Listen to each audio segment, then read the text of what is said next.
All right, all right, all right. What's up, everybody? It's your mom's favorite podcasters. I am your co-host, Joel Cheeseman, joined as always, the Richards to my Jagger, Chad Sowash is in the house. You guys are watching Embracing the AI Shift, Why AI is the Key to Unlocking Recruiting Efficiency, sponsored by the good folks at GEM. And we are excited to welcome Dr. Mona Sloan, professor at the University of Virginia, and Keith Sunderland, commissioner at the United States EEOC, and also a graduate of the University of Florida. Rumor has it he has a Tim Tebow tattoo somewhere on his body, but that we'll save that for a different show. Guys, it's a lower back tat. It's a lower back tat. It's don't say it ain't a tramp stamp for Keith. A different say podcast. It ain't so. Say it ain't so. Guys, welcome to the conversation. We'll try to keep it intelligent. Good luck.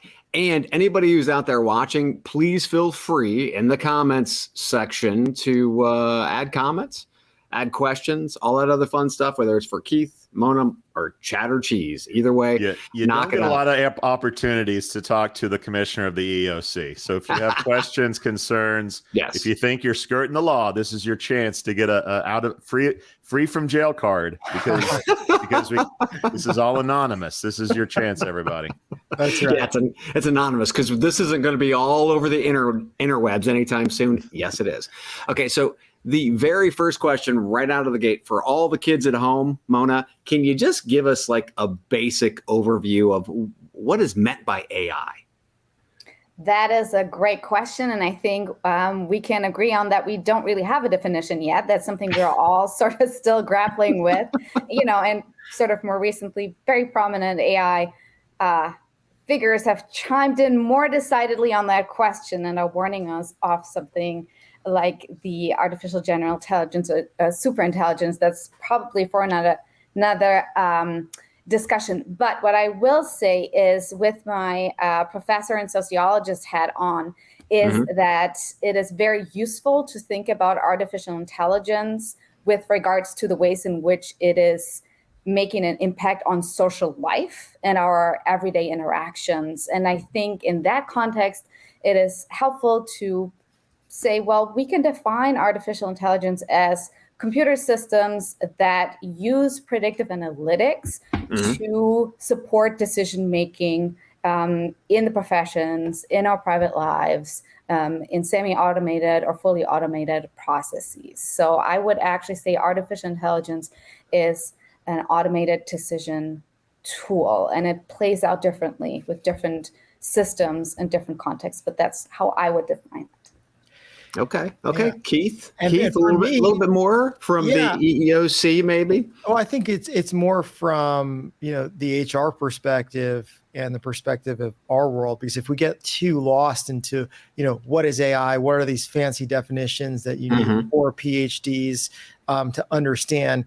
Look, we're never going to understand, or at least me, and I know Mona's smarter than all of us for that, and she will never understand, how this actually works. But, in all seriousness, the technology is one thing, and we try to figure out what these definitions are and how we, is it machine learning? Is it artificial intelligence? Is it quantum computing, natural language, all these different things? It's sort of a distraction. So what I've been trying to do is saying, well, how does this work in HR? How does it work in the world we know?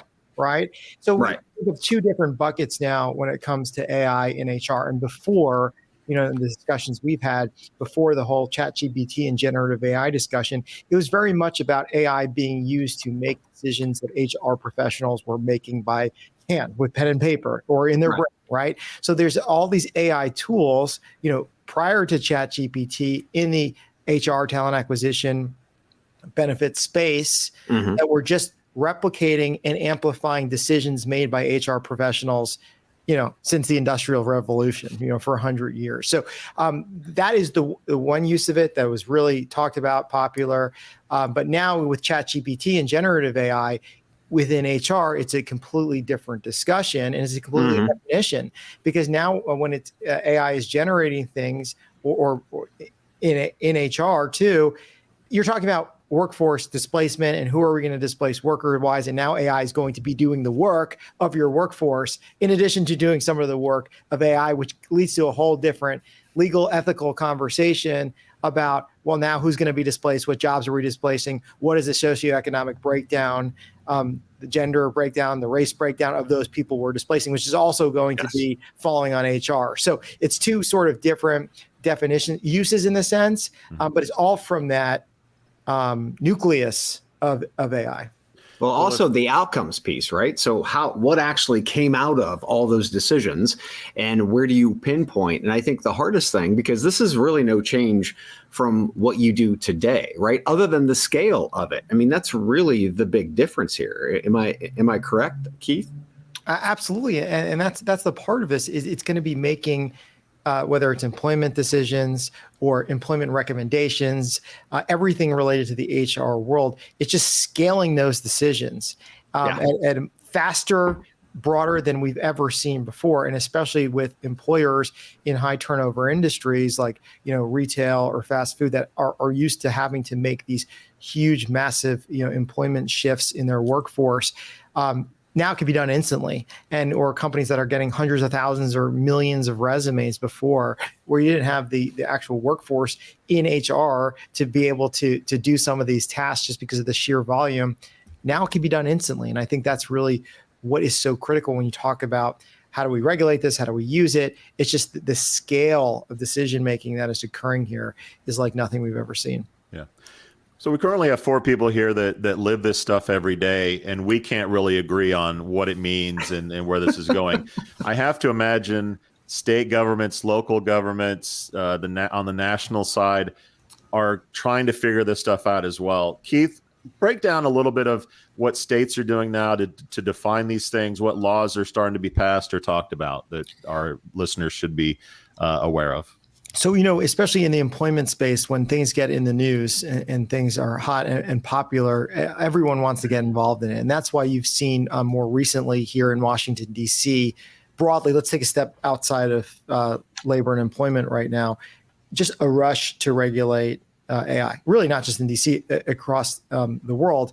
And what we're seeing now with all these CEOs coming to testify in Congress, that from a national, federal level, people want, some action from Congress. People want some action from D.C. The White House last year put out their Bill of Rights, which set the very generic framework related to using AI across businesses, across use in the criminal justice system, really any use of AI that affects citizens of the U.S., which is very broad. But now we're seeing, in the absence of how Congress works, in the absence of creating a new federal agency or new legislation, which takes a long time, as all of you know, across the country.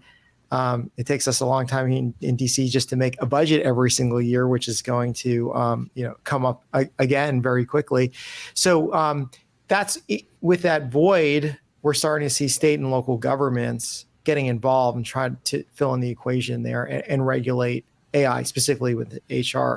Really, just a quick brief history. The first time we saw any state government regulate AI was in Illinois, related to the Facial Recognition, Artificial Intelligence Video Act, where they would basically make it very difficult, if not impossible, to use artificial intelligence video recognition software during an interview.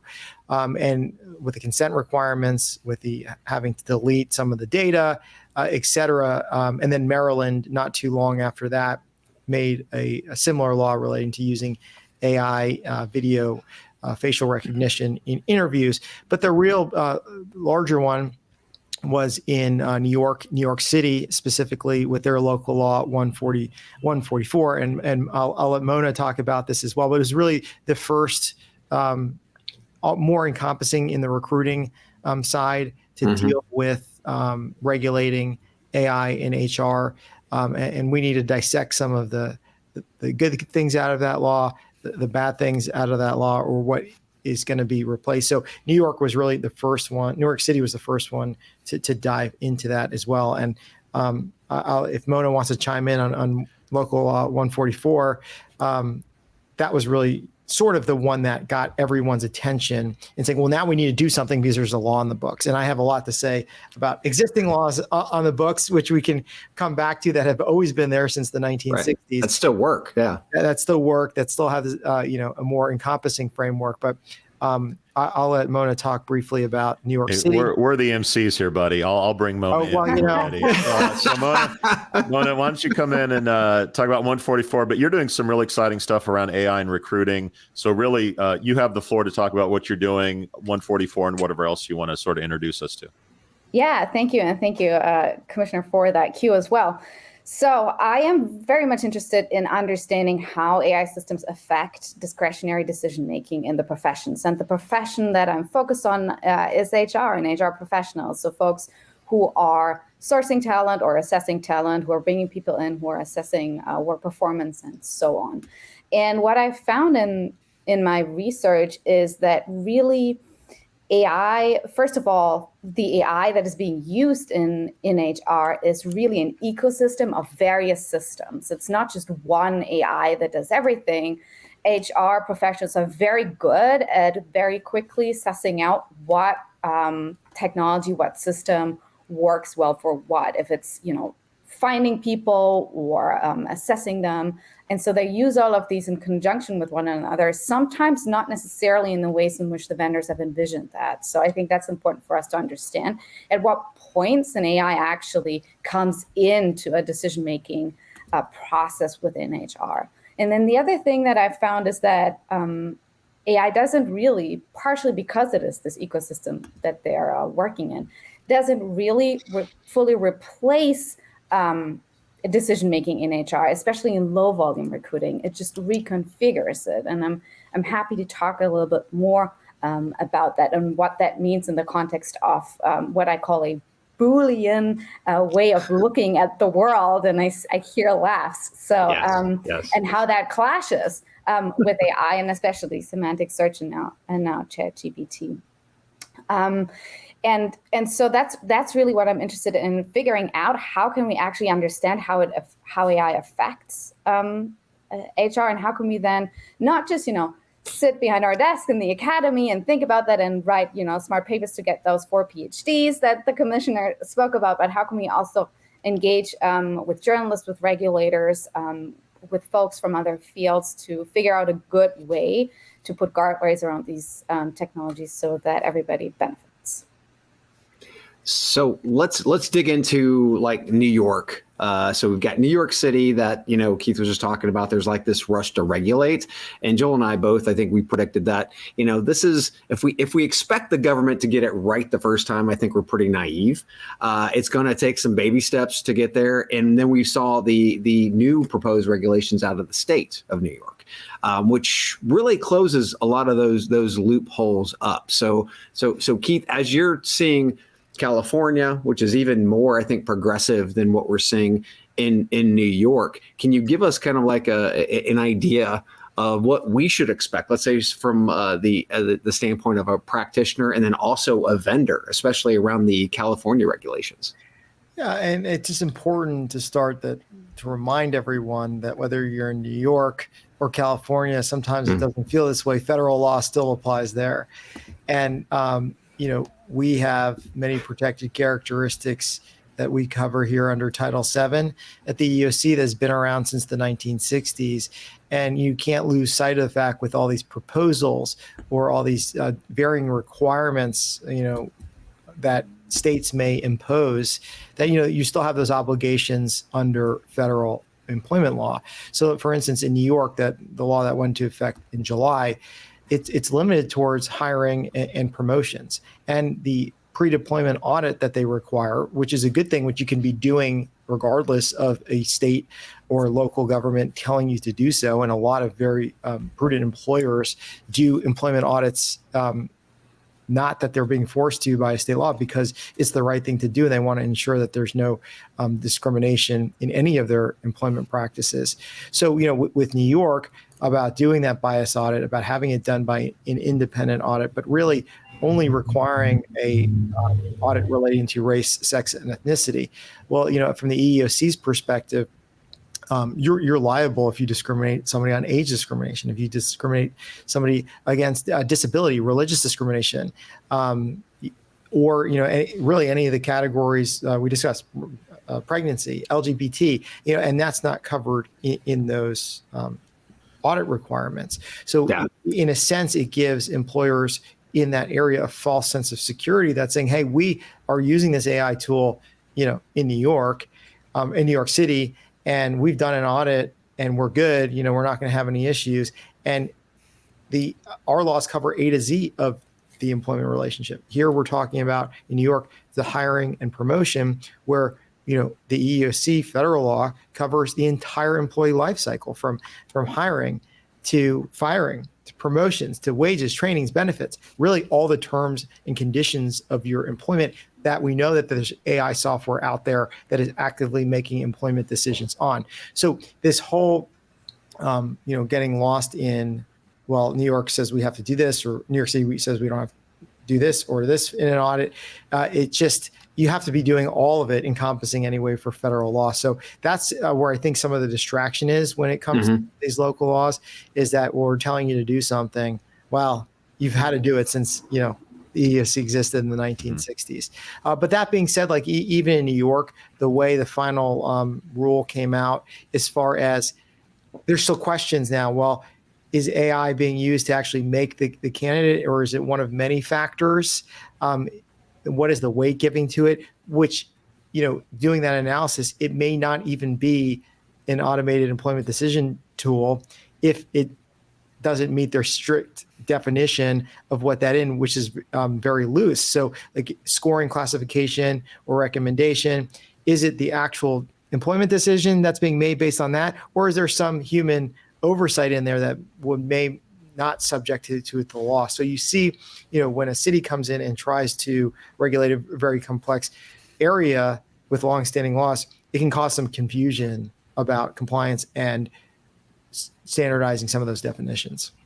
Which is why you need help, right? I mean, seriously, we should have, especially, if you're a major Fortune 500 company, you should have people that are focused on bringing all the pieces of compliance together in this huge puzzle, because you do have local, state, and federal. And that being said, let's go ahead and dig a little bit deeper into the newer proposed regulations out of New York. So a bill was introduced in the state of New York Senate, which would impose statewide requirements regulating tools that incorporate AI to assist in employee monitoring, and then also employee decision-making process, the actual hiring process. I'm just going to jump into the decision-making process.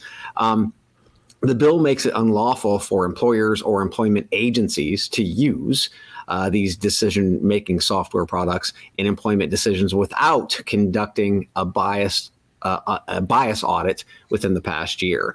Employers must notify employees or candidates at least 10 days before using these types of tools for assessments, and then also candidates can request alternative selection process or accommodations. This is going to be a process that has to be put in place by employers if they want to use this tech, right? So there's got to be a messaging component to it in itself, correct? I mean, there's got to be a lot that's happening here for employers just to get ready to use AI in the state of New York. Yeah, I mean, if this goes through, there's going to be certainly a lot more requirements, much more than the New York City proposal. And it also brings up, an interesting point on, the notice, the consent. From a law enforcement perspective, people are constantly asking me, well, what kind of AI discrimination cases have you brought? What are the actual claims of discriminating employees being discriminated against by these, computer programs or these machines? And it's very hard for a few reasons to answer that question, is because when employees are discriminated against, you don't get a job. You don't know whether it's a biased hiring manager that's not hiring you for a discriminatory reason, or if it was an algorithm that was programmed to eliminate you from the applicant pool based upon a protected characteristic, either intentionally or unintentionally. So without some of these notice or consent, whatever you want to call it, requirements, where it's really hard for applicants or employees to know that they were actually discriminated against based upon an algorithm, based upon machine learning.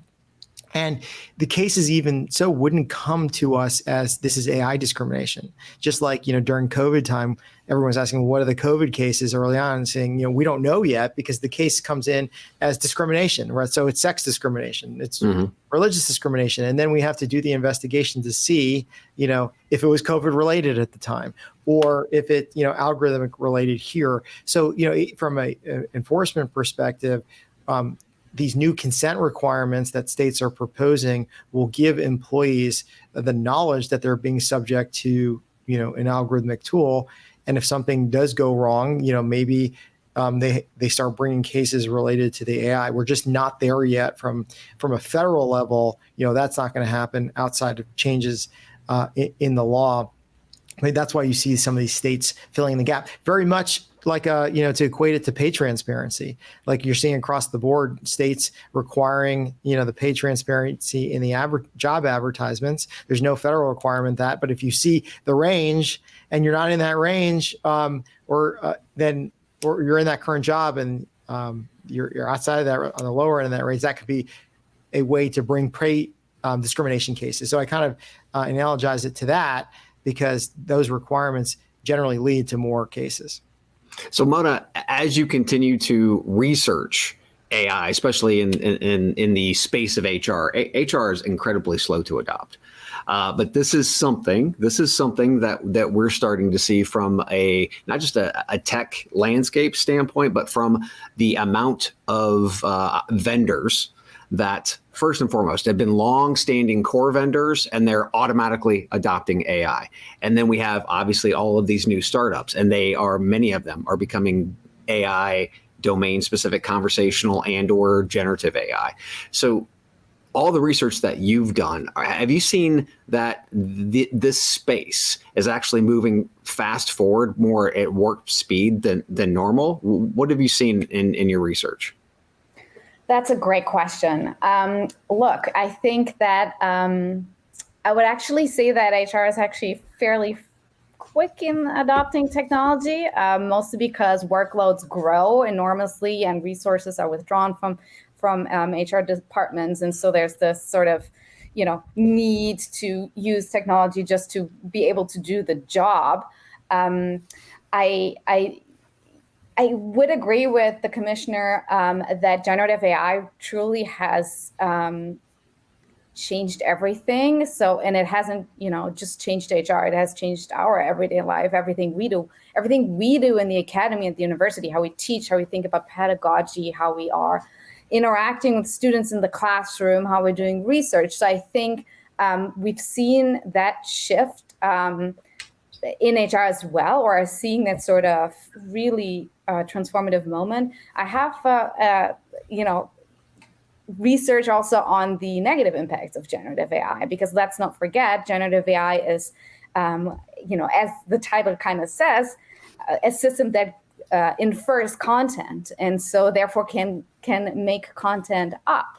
If that is, images, or if that is, for example, a transcription that is off or something. So we really need to understand how that fundamental change that we are seeing through generative AI is affecting specific use cases within HR, and if they are actually potentially leading to discrimination, as the commissioner has just described. Outstanding.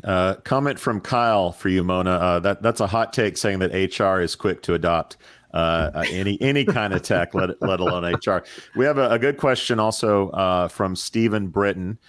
He understands that employers are accountable for any bias and discrimination. However, this is probably one for Keith. Where does accountability fall on the AI software? Oh, hello, California. And a little context for anyone watching. HireVue, who's already been sort of mentioned in the Illinois case, facial recognition, changed their terms of conditions last year, I think, to basically say it's on you if there's a violation. Like, we're not responsible. Keith, where do you guys fall on the vendor side of accountability?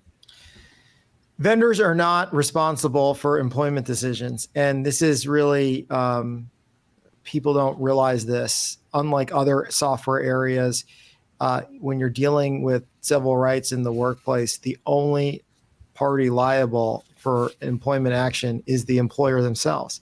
And the EEOC has jurisdiction over three parties: employers, staffing agencies, and unions. And that's it. And that's our world. So any decision made, whether it's made by a biased recruiting manager or it's made by a biased algorithm, it doesn't matter. The employer is 100% liable for that employment action. And that's really where some of the why the infrastructures that need to be built around using AI is so critical internally for companies who are adopting use of these programs across the board, because ultimately they're going to be liable for whatever the tool does, good and bad. And whether that law will change at some point is another question. But what we're seeing is in the EU, for instance, in their proposed EU AI Act, that they are going to make vendors liable. Mm-hmm. And there's a proposal out of California, out of their Civil Rights Commission, to amend their state code relating to the laws that the California Civil Rights Division enforces to make vendors have share in the liability there. So whether or not vendors have actual legal liability hasn't been tested in the courts either, even under contractual theories. But for our point at the EEOC under federal law, for the time being, for a long time, unless these laws are amended, you as the employer are liable for whatever tool, whatever decision you make. Awesome. Let's stick with you, Keith. You mentioned in your previous answer, you talked about independent audit. I think a lot of our viewers right now are a little confused about what is an audit, who does it, is there an official directory of companies that will green check my company and what we're doing. I'm sure there are a lot of questions about how do I, keep the belts and suspenders on in terms of following the rule of the law. What advice would you give them on the audit side and how to do that? So this is, again, where the New York City law created some confusion, because it says that there needs to be a pre-deployment audit, a yearly audit, and it needs to be done by an independent auditor. And that hadn't happened before. And there's no requirement under federal law to do an audit in anything. Now, like I said before, a lot of employers do it. And generally it's done through a combination. It can be done internally through HR, through legal, or a combination of both, to see that what the results are before ever allowing the tools, whether it's an employment assessment test based on pencil and paper or advanced AI, to see what the results are before you actually let it make a decision on someone's livelihood. And that could have just been done by anyone. But a lot of the audits are done generally in coordination with outside advisors, outside accountants. Industry and organizational psychologists really are equipped very well to be able to look at some of these employment assessments and to see if they're actually related to the job at hand, if they actually can prove the skills related to that, or if not. But also lawyers have generally done a lot of the pay equity analysis or any of the discriminatory analysis related to policies or procedure. So there was no standard definition before of what that means, but New York now says that needs to be independent, which obviously adds an additional layer of cost. But I've always said that doesn't matter who is doing the audit, whether it's internal or externally, at least you're doing something. At least you're engaging and trying to be compliant with these systems. And I think that's a good thing, because if you could find discrimination, if you can find pay inequity in advance and cure it before the government ever has to come in, or class action lawyers have to come in, or that person is harmed, I think that's a really good thing. So I've always encouraged those self audits essentially, but the New York requirement of the independent certainly has thrown a wrench into what that definition is mean. And the law is so new, we haven't really seen who are being used for that purpose. Yeah. Mona, I know you have a take on this as well. I do, yeah. So I have a couple of takes on this. The first one is, of course, that I agree. I think it's extremely important to conduct these audits or have them conducted, whether that is voluntarily at the moment or eventually as part of compliance.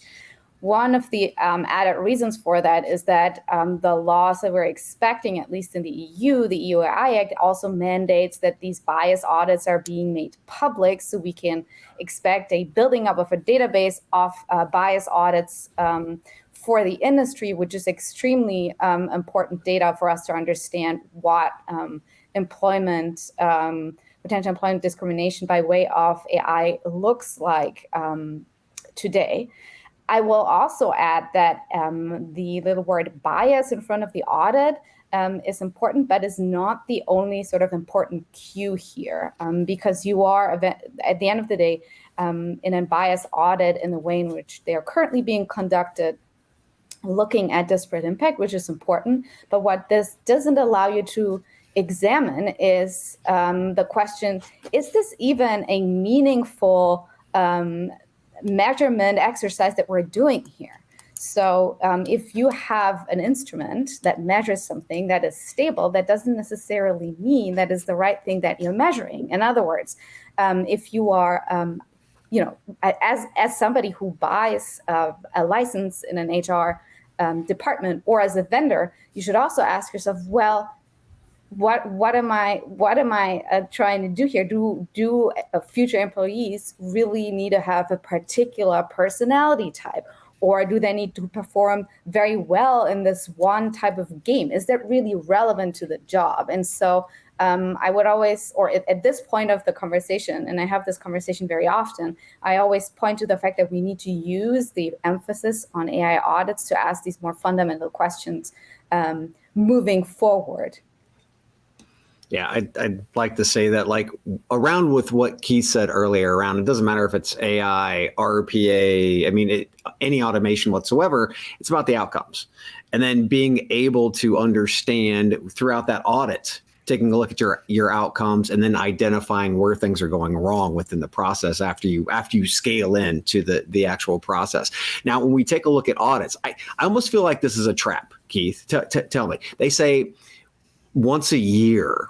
And if you are a big organization and you are now scaling with AI, you already make a bunch of human decisions today. Now you start to scale with AI, and you're getting millions of these decisions that are being made by AI, not just yearly. We're talking about the prospect of monthly, right? So in a year, well, I did my annual audit. More than likely, you should be auditing much more frequent than every year.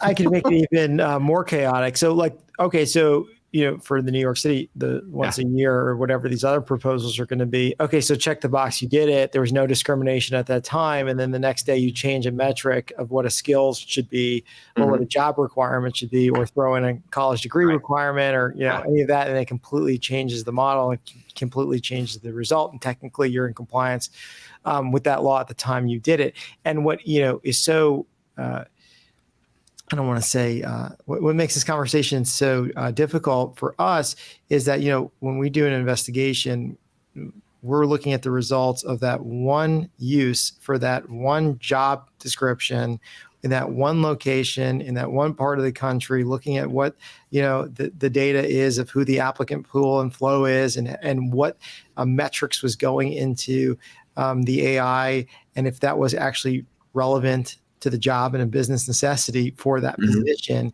And that is done per, job description. That's per job recommendation. Yeah. And it varies wherever you are, for large multi-state employers, that's going to vary completely across different regions, different industries. So it's really, this one time, okay, we checked the box, we did a yearly audit. If there's employment discrimination, we're going to look at what went into that exact accusation at that exact place. So that's why, in a sense, you can't be. It's not a complete security of doing it at one time and just saying your AI is lawful, and that's why it's so important. And I do think AI can actually help here. To help employers who want to take that skills-based approach, who want to use this to actually find the right candidates to do jobs that they'd be best at, that they may not even know they're good at, to actually adjust what those skills and those metrics and those job recommendations are in real time to find the best candidates, and not just have one long-term old job description out there that's going to unintentionally eliminate a lot of qualified applicants from the applicant pool based upon those protected characteristics. So you got to look at it both ways, where, it's a lot of work, but it could also help completely reduce discrimination and get people in the proper jobs.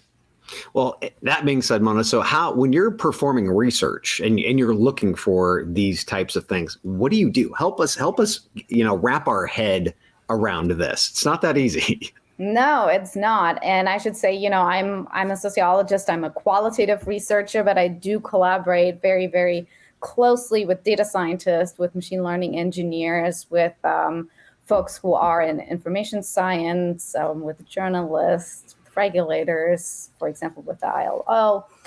Or employment organizations. So what I do when I do research is I interview professionals. That is one thing. The other thing that I do is I observe I call the field, what is going on, who are the vendors, what are they actually offering, and then sort of my very applied work is actually about conducting audits and also thinking about what these transparency requirements that we've been hearing about today that are in these regulations could look like concretely for HR. So what can we actually, or should we actually meaningfully convey in this human machine decision-making process about how the machine comes to a recommendation that is actually meaningful and impactful for the profession of HR specifically.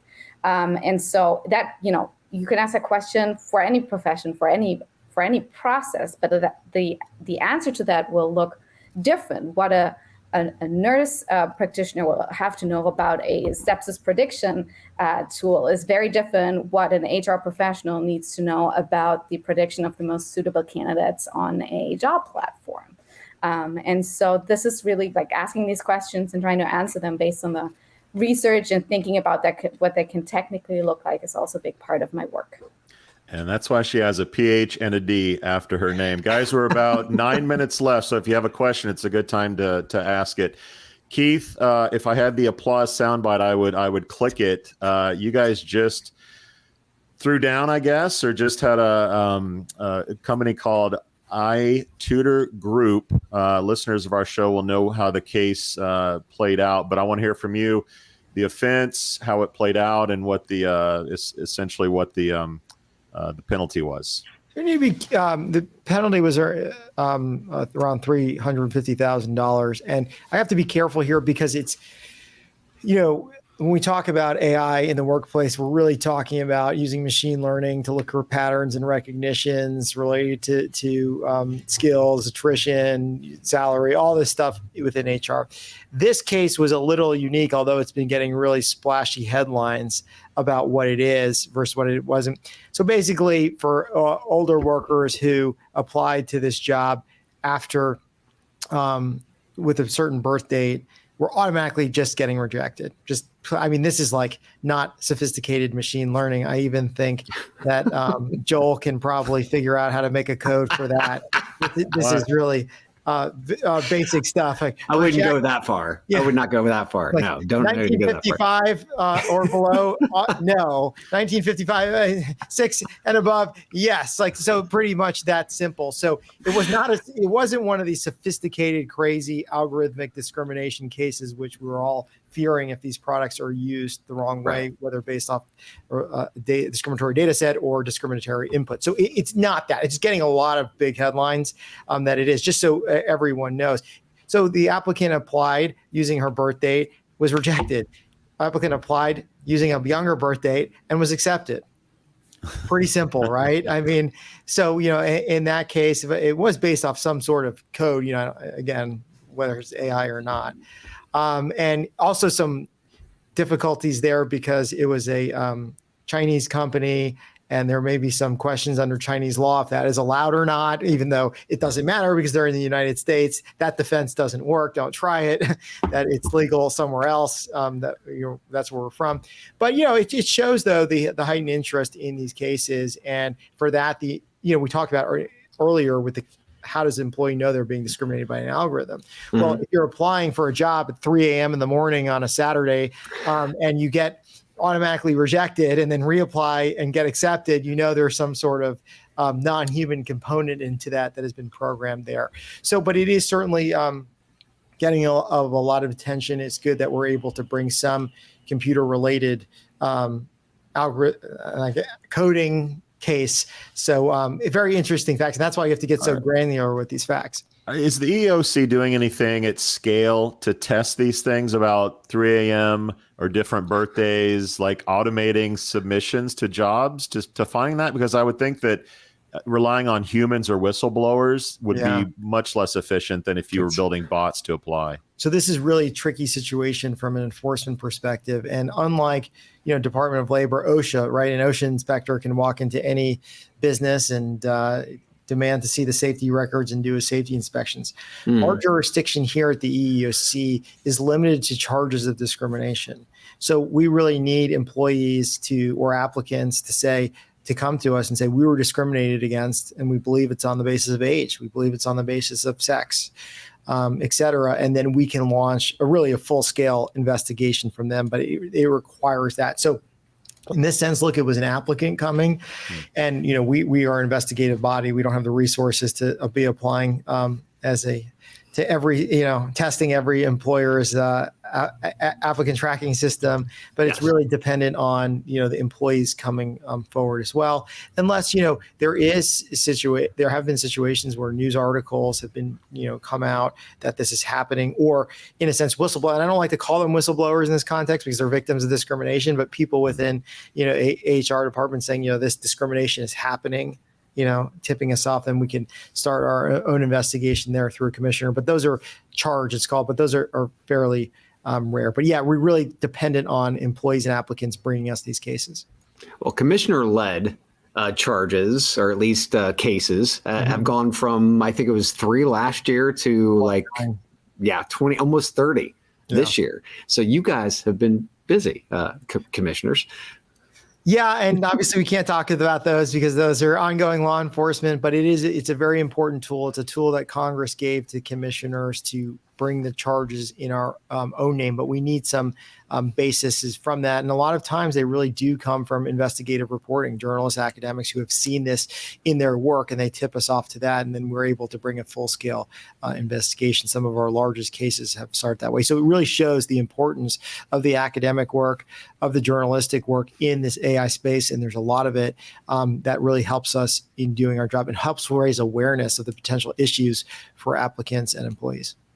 So next question is for both of you. I'm going to start with Mona. We can talk about the highest risks, right? So what do you believe are the biggest risks for companies using AI? And then how, two-part question, how can hiring companies safeguard against those risks?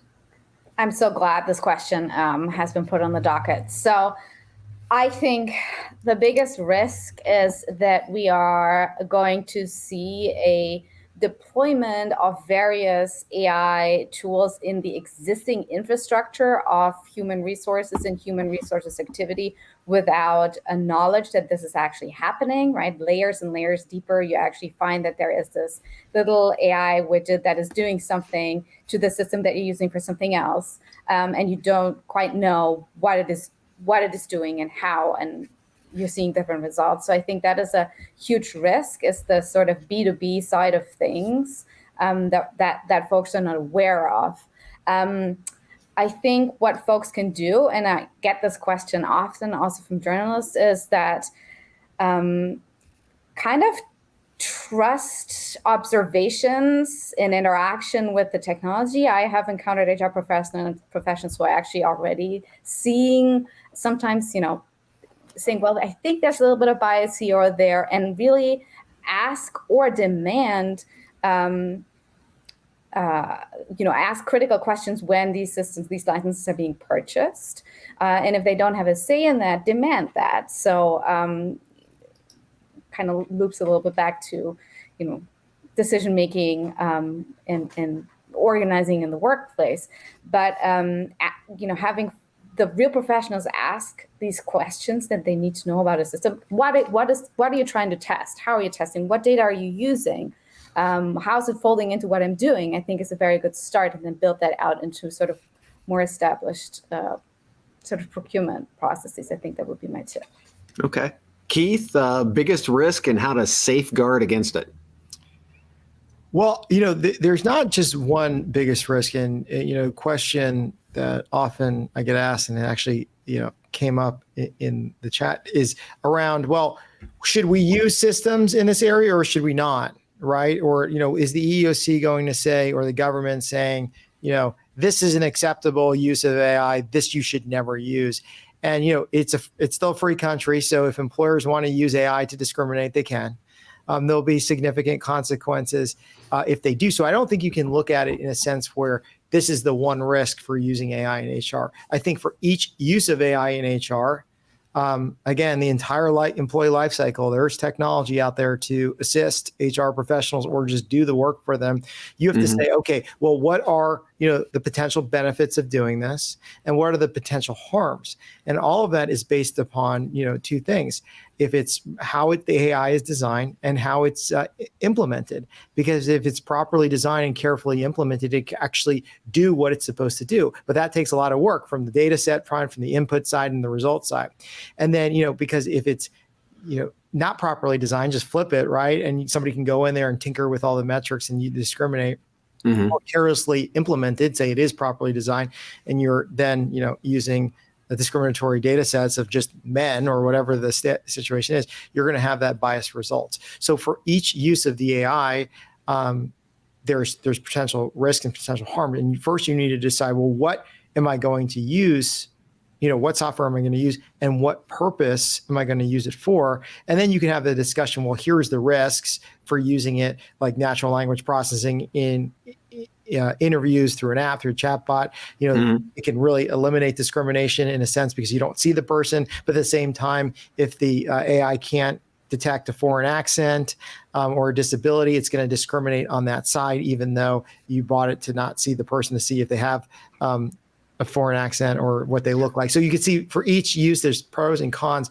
And that's where the difficulty is. And that's where the time it takes to really study the product, work with the vendors, ask the tough questions, and then testing it before you actually ever use it to make an employment decision. So it's not a question you can answer. Just say, here's the number one risk from our perspective. All of it has risks, just like any other decision.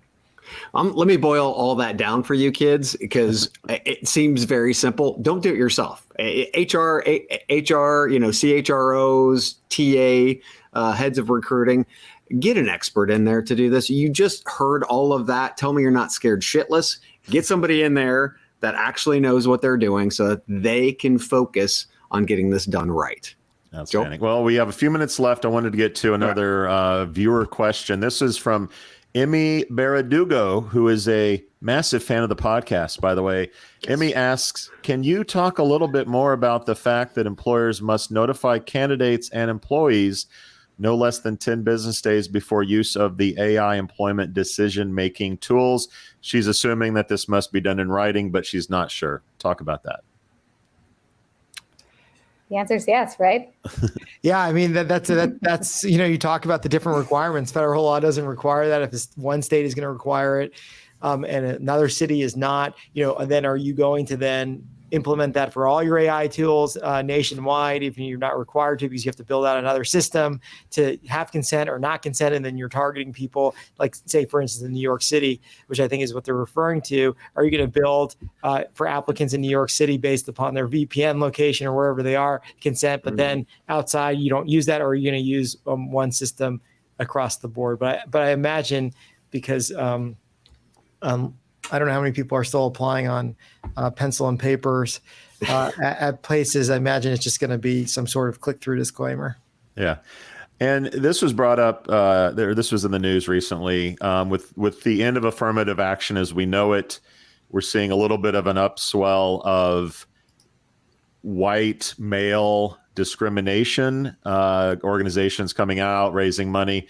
Just really quick, Keith, your take on, I assume there are no laws around this and you guys won't act unless there's a law, but do you have any opinion on this, I guess, groundswell of poor white guys that are getting discriminated against? So the legal term against that is called reverse discrimination. It's been around for a very long time. And we've seen, before the Harvard case, if you look it up, there's been really large cases of reverse discrimination. And when it happens, the monetary fines are pretty significant.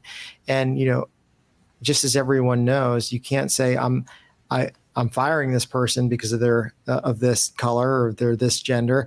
Same thing. You can't say I'm hiring this person because of this. And that's where some of that gets lost. So, you've seen some very public examples of job descriptions or tweets saying, well, I'm only hiring somebody that looks like this, from this country, of this religion, this age, this gender, this sexual orientation. And although they may have lofty goals to diversify their workforce, and there's a lot of different ways to do that, and both of coming from the OFCCP and federal contractor space, there's a lot of lawful ways to diversify your applicant pool. But ultimately, those decisions, just like terminations, have to just be based on the skill and merit and qualifications of that candidate. And same internally with some of these reverse discrimination cases that have historically happened. It's saying, okay, well, we need to lay off. We need to do a reduction in workforce, right? Before, you saw a lot of those claims with older workers, right? Well, let's get rid of the older illegal. And now, some of the more recent claims, the accusations have been, well, we hired a very diverse workforce after our company has instituted these diverse hiring and DE&I programs. So now some of them are newer employees. We don't want to fire them, so let's just fire, people who aren't diverse, and that is just as illegal as anything else. So the technical term is reverse discrimination, and obviously there's going to be an increase of that with the Supreme Court talking about race-conscious college admissions. It's just going to creep over. But again, it's one of these things that has been unlawful for a long time. You just see an increase of those cases when making knee-jerk reaction of who do we need to get rid of first, or, in that sense. Got it. Well, this has been fantastic. I know I'm a little bit smarter thanks to our attendees. I am Cheese. The bald guy is Chad. We are the Chad and Cheese podcast. Mona and Keith, thanks for joining us. For anyone out there and the viewers, where can they find out more about you, connect with you? Keith, is there an online thing they should read for guidance going forward? Yeah, just, the same places, LinkedIn, Twitter, where all of us convene. And of course, if you are discriminated against, you can file a charge of discrimination in one of our over 50 offices around the country. Not you, Cheeseman. In a jurisdiction nearest you. So eeoc.gov is where all the information you can find. Awesome. Mona, take us out. Where can we find you? Well, also on LinkedIn, but also on my website, monasloan.org. You can also find more information about the work my lab is doing. And thank you so much, guys. It's always a pleasure. It's wonderful to talk with you again, Commissioner, and I look forward to more. Love it. Excellent. You can find us at chadcheese.com. Special thanks to Jim for putting this all together. Chad, you know how we end our shows. We out. We out.